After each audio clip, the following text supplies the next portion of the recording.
Զրուցում ենք տնտեսագետ Ռոլանդ Մարտիրոսյանի հետ։ Պարոն Մարտիրոսյան, Հայաստանում է ԱՄՆ փոխնախագահ Վենսը եւ նաեւ այդ հանդիպումների ընթացքում խոսվել է 9 միլիարդ դոլարի տնտեսական գործունեության ներդրման մասին, բայց երեկվանից այսպես տարբեր մտահոգություններ ահազանգեր են հնչում այն մասին, որ սա իրականում ոչ թե ներդրում է Հայաստանում այս 9 միլիարդ դոլարը, այլ ուղղակի պետական պարտքի ավելացում է։ Կխնդրեմ ձեր գնահատականը եւ մեկնաբանությունը։ Նախ այն, որ Ամերիկայի բարձրաստիճան պաշտոնյան եկավ Հայաստանի Հանրապետություն եւ որվա իշխանությունները դարի նշանակություն տվեցին կամ պատմական է, ռեկորդային է, սիրում են չէ նրանք նման բառեր ասել, չէ, պարզապես այց էր, որը տարածաշրջանում վերաուժերի վերադասավորման իրանյան գործոնի հետ կապված է եւ այնուհետեւ մեկնելու է Ադրբեջան, սա ես ինքս որպես Հայաստանի Հանրապետության քաղաքացի լավ կանխատեսումներ չունեմ, որքան էլ օրվա իշխանությունները փորձում են գովերքել։ Ինչ վերաբերվում է միլիարդավոր դոլարների ներդրումների մասին, եկեք հասկանանք մի բան ճշմարտություն։ Օրվա իշխանությունները շուրջ 8 տարի իշխանավարում են Հայաստանի Հանրապետություն եւ արտաքին պարտքը կրկնապատկվել է։ Ներողություն, եթե կրկնապատկվել է, ինչու Հայաստանի Հանրապետության ազգաբնակչությունը իր մաշկի վրա չի զգում։ Եթե կրկնապատկվել է, ուր է այն տնտեսական, սոցիալական, քաղաքական, բարեկեցությունը, որը Հայաստանի Հանրապետության քաղաքացին իր վրա չի զգում։ Ինչ վերաբերվում է այս հերթական շուրջ 7-ից 9 միլիարդ դոլար են ասում, որ Ամերիկայի կառավարությունը պատրաստվում է Հայաստանի Հանրապետություն ներդրումներ անի։ Ներողություն, որտեղ է ներդրումներ անելու։ Սյունիքում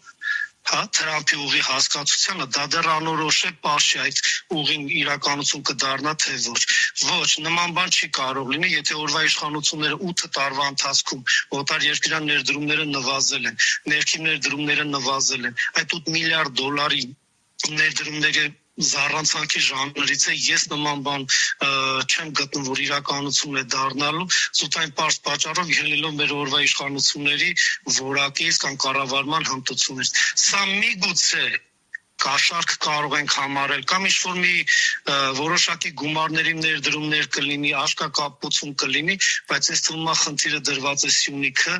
եւ շատ մեծ ռիսկեր են պարունակում փոխնախագահի այցը Հայաստանի Հանրապետություն, դեռ ժամանակը ցույց կտա, որովհետև ժամանակին եւս մեկ բարձրաստիճան պաշտոնյա եկավ Հայաստանի Հանրապետություն եւ այն ինչը որ տեղի ունեցավ Արցախի հետ, մենք բոլորս Հայաստանի Հանրապետությունում ենք ապրում եւ ցավոք սրտի այդ ամենի ականատեսը եղանք։ Տնտեսական առումով ոչ մի դրական նշանակություն չի ունենալու, քաղաքական առումով բավականին մեծ PR է արվում, բայց իրականում այց էր, որը եկավ եւ գնաց, իր բացասական եւ դրական հետևանքները ժամանակն է ցույց տալու։ Ինչ վերաբերում այդ միլիարդավոր դոլարներին, անկեղծ ասած ես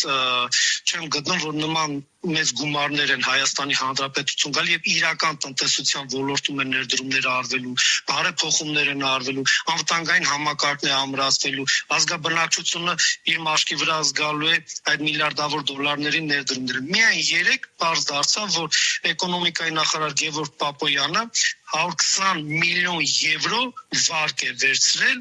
Հայաստանի Հանրապետության պետական արտաքին եւ ներքին պարտքը այդքանով ավելացավ եւ 3% տոկոսադրույքով միայն 120 միլիոն եվրոյի տարեկան 3% տոկոսադրույքը անում է 3 միլիոն 600,000 եվրո։ Հայկական դրամ ինչպես ենք փակելու այդ պետական պարտքը, որ ամեն օր ավելացնում են։ Հիմա թույլ տվեք ասեմ, իսկ 120 միլիոն եվրոն երբ որ վերածում ենք այսօրվա կուրսով Հայաստանի Հանրապետության ազգային արժույթի, անում է 52 միլիարդ 800 միլիոն դրամ։ Եվ դա նույնպես բացասական է անդրադառնալու Հայաստանի Հանրապետությունում արտադրվող ապրանքների գնի վրա, ներմուծվող ծառայությունների գնի վրա եւ մատուցվող ծառայությունների, ներմուծվող ապրանքների գների վրա։ Միանշանակ Հայաստանի Հանրապետության քաղաքացին է այդ վարկերը սպասարկելու, հակառակ դեպքում ուրիշ տնտեսագիտական տրամաբանություն չի կարող լինի։ Օրվա իշխանությունները այսպես աստղաբաշխորեն պետական արտաքին եւ ներքին պարտքը ավելացնելու ծանրացնում են Հայաստանի Հանրապետության քաղաքացիների սոցիալ-տնտեսական վիճակը։ Տեսեք, միայն 2026 թվականի պետական բյուջեի ծախսը եկամտային մասը պետք է լինի 3 տրիլիոն 92 միլիարդ դրամ, իսկ ծախսայինը պետք է լինի 3 տրիլիոն 637 միլիարդ, իսկ պետական բյուջեի դեֆիցիտը պետք է լինի 537 միլիարդ դրամ։ Հետևաբար միայն 3 հայտարարվածը արդեն իսկ այդ 537 միլիարդ դրամի դեֆիցիտի մի մասը, մի փոքրիկ մասը արդեն իսկ վերցնում ենք 52 միլիարդ դրամ, ինչու որտեղ 120 միլիոն եվրոն անում է 52 միլիարդ 800 միլիոն դրամ։ Միանշանակ Հայաստանի Հանրապետության քաղաքացիները, երբ որ դու պարտք ես ներգրավում եւ այդ պարտքը եկամուտ չի գեներացնում, եթե ոչ այդ պահին, այլ մոտ ապագայում եւ հեռու ապագայում, այսինքն ենթակառուցվածքների զարգացման վրա, էներգետիկ համակարգի վրա, սոցիալ-տնտեսական իրավիճակի վրա, միանշանակ այդ պարտքը ել ավելի է ծանրանալու Հայաստանի Հանրապետության ազգաբնակչության վրա։ Տեսեք, միայն այս տարի շուրջ 1 միլիարդ դոլարի ծավել պետական պարտքի տոկոսների սպասարկմանն է գնալու։ Անցած տարի 800 միլիոն դոլար է։ Տեսեք, միայն մեկ տարվա ընթացքում 200 միլիոն դոլարով պետական պարտքի սպասարկման միայն տոկոսները ավելացել են, իսկ ներողություն, այդ գումարը ով է վճարում? Հայաստանի Հանրապետության քաղաքացին։ Ինչպես է վճարում? Իր կողմից կատարված գնումների արդյունքում։ Հետևաբար մենք ամեն այսօր նկատում ենք, որ ապրանքների եւ մատուցող ծառայությունների գները բարձրանում են, հակառակ դեպքում այլ տրամաբանություն չկա։ Այսօրվա սերունդը, ապակա սերունդը միանշանակ պետք է սպասարկի Հայաստանի Հանրապետության պետական կառավարության պարտքը, քանի դեռ ունենք պետականություն, իսկ ես հենց այնպես չասեցի այդ բառը, քանի դեռ ունենք պետականություն, ունենք ինքնիշխանություն, էական չի, այսօրվա կառավարության մասին է խոսքը, թե իրեն փոխարինող կառավարության մասին է խոսքը, այսպես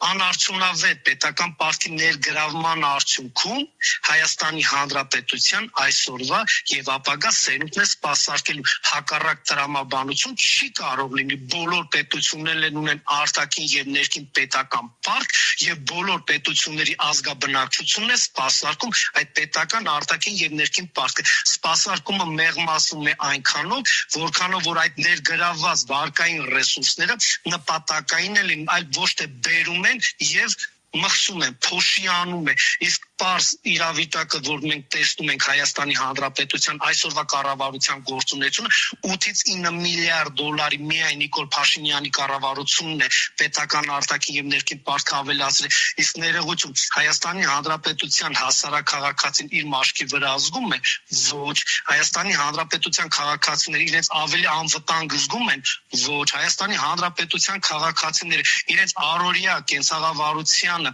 այդ 8-9 միլիարդ դոլարի դրական էֆեկտը զգում են, ոչ, իսկ այսօրվա մեր իշխանությունները բացատրելով, որ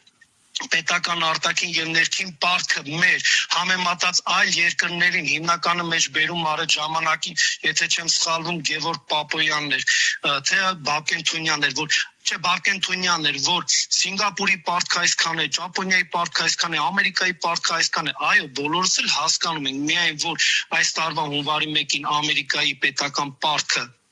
38 տրիլիոն 500 միլիարդ դոլարը գերազանցել է, իհարկե 15 միլիարդ Հայաստանի Հանրապետության պարտքի համեմատ, դա պարզ թվաբանություն է,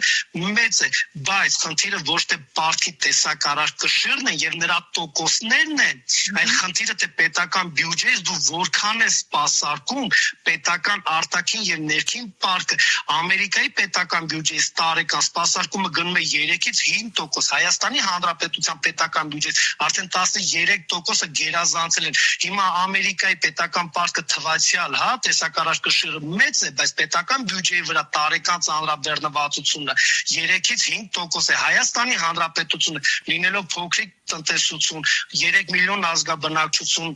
ներդրումները օտար երկրի եւ տեղի գնալով սակավանալով մեզ վրա պետական արտաքին եւ ներքին պարտքը տարեստարի ավելանում է, բայց տնտեսությունը իր վրա դա չի զգում, ազգաբան քաղաքացին իր վրա չի զգում եւ տարեստարի մենք ել ավելի ենք դժվարանալու այդ պետական արտաքին եւ ներքին պարտքը սպասարկել եւ ցավոք սրտի մենք վարկը ներգրավում ենք ոչ թե ներդրումներ անելու համար,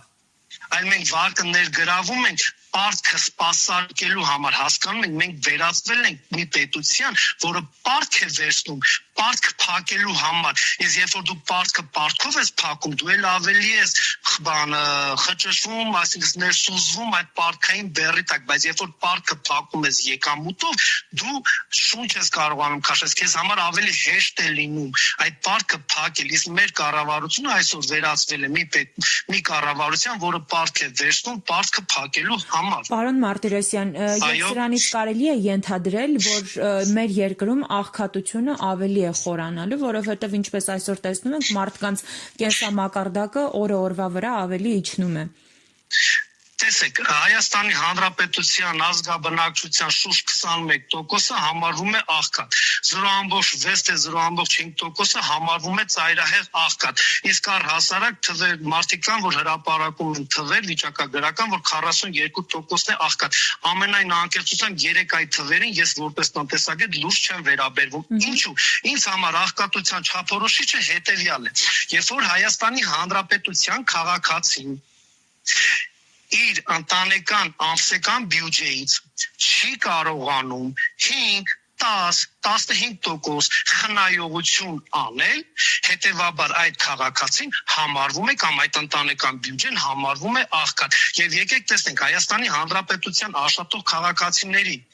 քանի տոկոսն է կարողանում իր ընտանեկան բյուջեից խնայողություններ անել, ճնշող մեծամասնությունը չի կարողանում։ Հայաստանի Հանրապետությունում յուրաքանչյուր 3-րդ, 4-րդ, 5-րդ քաղաքացին ունի վարկ,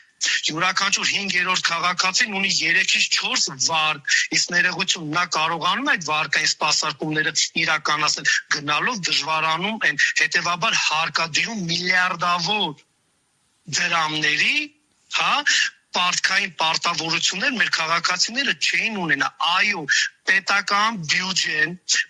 բյուջեի կառուցվածքը, հարկային քաղաքականությունը, դրամավարկային քաղաքականությունը, պետական պարտքի տեսակարար կշիռը բացասական կամ դրական է անդրադառնում ազգաբնակչության բոլոր շերտերի կենսաղավարության վրա, հակառակ դեպքում տնտեսագիտությունը այլ բան կարող էր հուշել, միանշանակ այս պետական պարտքի տարեստարի ավելանալը բացասական է անդրադառնում Հայաստանի Հանրապետության յուրաքանչյուր քաղաքացու ճնշող մեծամասնության մասին է խոսքը, յուրաքանչյուր քաղաքացու սոցիալ տնտեսական վիճակի վրա եւ այո հանգեցնում է այդ ընտանիքների աղքատացման։ Եթե մենք հասկանում ենք, որ Հայաստանի Հանրապետության քաղաքացին պետք է պարզապես սնվի, պարզապես հագնվի եւ մի կերպ հիփոթեք մարի կամ